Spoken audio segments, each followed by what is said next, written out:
एक बार चीन के एक हिस्से में एक बहुत बड़ा मठ था जहाँ लगभग 500 भिक्षु रहते थे। वो सभी अपने गुरु के मार्गदर्शन में खुद को जानने का अभ्यास कर रहे थे। एक दिन एक लड़का उस मठ में शिष्य बनने के लिए आया। उसने मास्टर से कहा, मास्टर, मैं खुद को जानना चाहता हूँ। मैं सच की तलाश कर रहा हूँ। मैं पता लगाना चाहता हूँ कि सच क्या है। मास्टर ने उसकी ओर देखा और कहा कि अगर तुम सच जानना चाहते हो तो तुम्हें अपना पूरा जीवन दांव पर लगाना होगा। सच को जानने में तुम्हारा पूरा जीवन लग सकता है और फिर भी इस बात की कोई गारंटी नहीं है कि इस जीवन काल में तुम्हें सच का पता लगेगा या नहीं। क्या तुम इसके लिए तैयार हो? शिष्य ने कहा, मास्टर, मैं यहाँ पीछे मुड़ने के लिए नहीं आया हूँ। मैं इसके लिए तैयार हूँ। गुरु ने कहा, अगर ऐसा है तो एक काम करो। इस मठ में 500 भिक्षु हैं। तुम उनके लिए चावल कूटने का काम करो। बस सुबह से शाम तक चावल को कूटते रहो। जब तुम थक जाओ तो सोने चले जाओ और फिर अगली सुबह उठकर चावल कूटना शुरू कर दो। इसके अलावा कुछ और मत करना। किसी और चीज़ के बारे में मत सोचना। बस इस रास्ते पर चलते रहना और दोबारा मेरे पास मत आना। ज़रूरत पड़ने पर मैं खुद तुम्हारे पास आऊँगा। उस लड़के ने गुरु के आदेश का पालन करते हुए चावल कूटना शुरू कर दिया। उस मठ में 500 शिष्य थे। उन सभी को समय समय पर भोजन की आवश्यकता पड़ती थी, इसीलिए वो सुबह बहुत जल्दी उठ जाता था और देर रात तक चावल कूटता रहता था। जब वह थक जाता तो उसी कमरे में सो जाता जहां वो चावल कूटता था। वो किसी से बात नहीं करता था और ना ही कोई उसके पास बात करने आता था। कुछ महीनों तक चावल कूटते हुए उसके मन में पुराने विचार आते रहे, लेकिन जब उन विचारों को कोई नया विषय नहीं मिला तो वो अपने आप ही मिट गए। धीरे धीरे उसके मन में विचार कम होने लगे। कुछ सालों के बाद तो वो अपना नाम तक भूल गया। वह हमेशा चुप रहता और विचारहीन अवस्था में बस चावल कूटता रहता। उसने ना तो कभी ध्यान किया था और ना ही कभी कोई शास्त्र पढ़ा था। मठ के बाकी शिष्य उसे मूर्ख समझते थे। ऐसा करते हुए 12 साल बीत गए। 12 साल बाद एक दिन मास्टर ने घोषणा की कि अब मेरा आखिरी समय आ रहा है और मुझे अपना उत्तराधिकारी चुनना है जो मेरे बाद इस मठ का मुख्य होगा। इसलिए मेरा कोई भी शिष्य जिसे लगता है कि उसे आत्म साक्षात्कार हो गया है और उसने खुद को जान लिया है तो रात को मेरे दरवाजे के पास आकर इस दीवार पर कुछ पंक्तियां लिखे जिसमें उसकी ज़िंदगी का सारा अनुभव समाया हो। कई शिष्यों ने ऐसा करने के बारे में सोचा। मठ के प्रमुख शिष्यों में से एक ने वहां जाकर कुछ पंक्तियां लिखी। उसे बौद्ध धर्म ग्रंथ का बहुत ज्ञान था।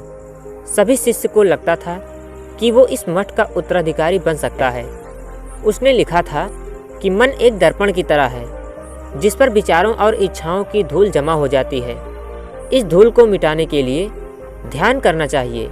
जिसकी धूल हट जाती है और मन का दर्पण साफ हो जाता है वो मोक्ष प्राप्त कर लेता है।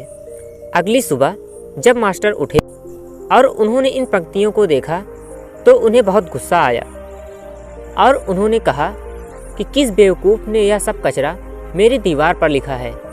वो शिष्य जिसने ये लिखा था वो चुप रहा।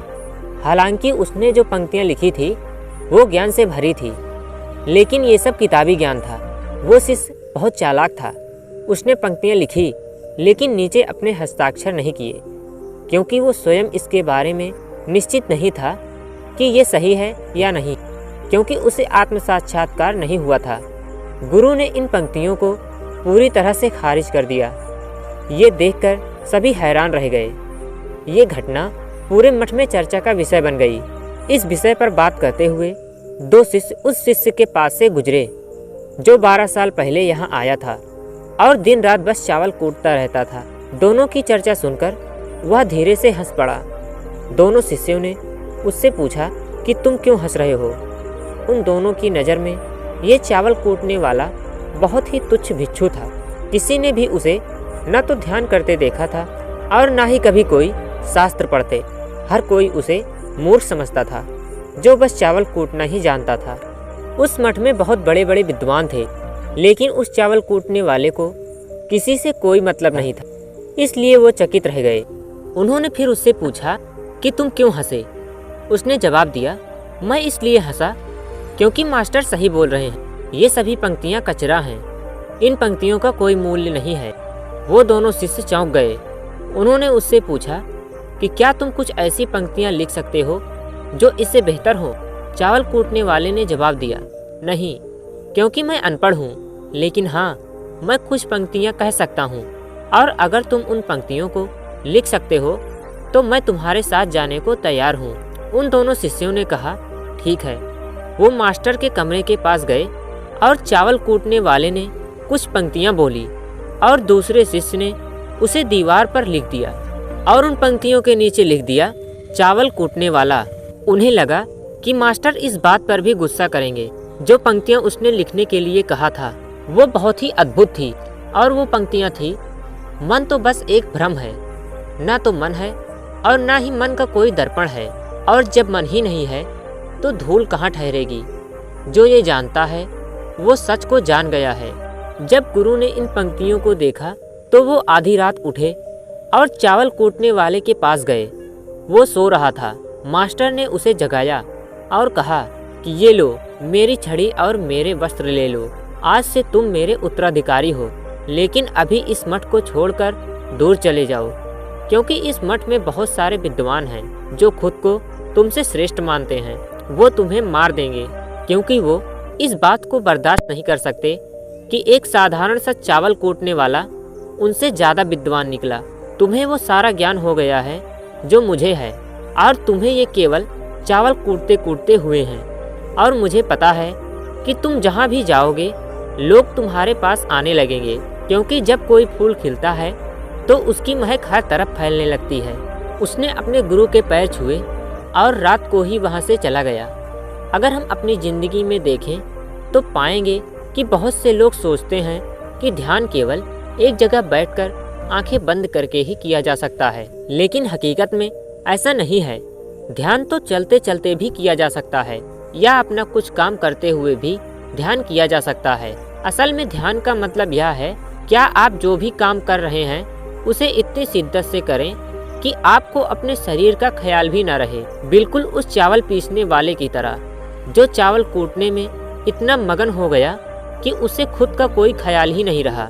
चावल कूटते हुए भी उसने आत्म साक्षात्कार प्राप्त कर लिया। इसी तरह जैन का अर्थ है हर समय वर्तमान में रहना और कुछ नहीं सोचना, क्योंकि मन तब तक ही है जब तक विचार हैं। जब विचार ही नहीं रहेंगे तो मन भी गायब हो जाएगा, और जब मन ही नहीं रहेगा तभी केवल तुम अपने आप को अच्छे से जान पाओगे। असल में हमें अपने वास्तविक स्वरूप को जानने के लिए कोई अन्य साधना करने की आवश्यकता नहीं है। हम जो कुछ भी कर रहे हैं बस उसमें हमें पूरी तरह से खो जाने की ज़रूरत है। अपने काम में इस कदर लीन हो जाओ कि आपका काम ही आपका ध्यान बन जाए। धन्यवाद।